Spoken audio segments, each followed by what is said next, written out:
Сәлем достар, бұл сіздермен кубик жинау екінші бөлімі. Және де біз қазір екінші слой жинаймыз. Енді жинауға кірісейік. Бізде қандай жағдай болмасын салсыз болу керек. Мысалы, мына жасыл сары ол келмейді. Және де оранжевый жасыл келеді. Және жасыл өз орнында тұр. Оранжевыйды мынаға түсіру үшін мына комбинацияны жасаймыз. Төбеге жанға, төбеге жанға, төбеге енді келесі жанға, астыға келесі жанға және астыға. Және қараңыздар, міне ол өз орнына түсті.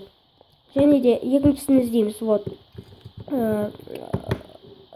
Міне қызыл және жасыл. Жасылды өз орнына қоямыз. Және де бұл жолы қызылды астыға түсіру үшін мына комбинацияны жасаймыз. Бұл жолы төбеге емес, бұл жолы керісінше астыға. Астыға, жанға, астыға, жанға, астыға енді келесі жанға, төбеге, келесі жанға, төбеге және келесі жанға. Міне көрдіңіздер ме, сіздерде екінші слой құралды. То есть құралмады, екеуі қалды. Мынада сары жоқ, оны көкті өз орнына қоямыз да, және бағана комбинацияны жасаймыз. Астыға, жанға, астыға, жанға, астыға, келесі жанға, төбеге, келесі жанға, төбеге, келесі жанға. Міне өз орнына түсті. Енді бізде соңғысы қалды. Бізде қайсында сары жоқ? Міне, мынада сары жоқ. Қызылды өз орнына қоямыз. Және астыға, жанға, астыға, жанға, үстіге, жанға, үстіге, жанға, және үстіге.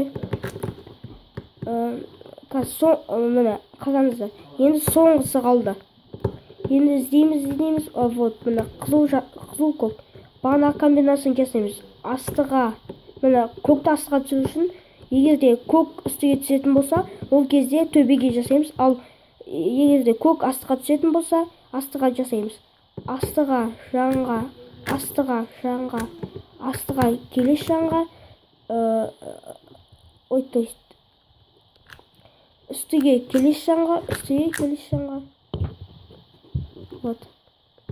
Қараңыздар, бізде құралды екінші слой. Егер де осы видео 10 лайк жинаса, мен сіздерге пирамидка құрау үйретемін. Сау болыңыздар.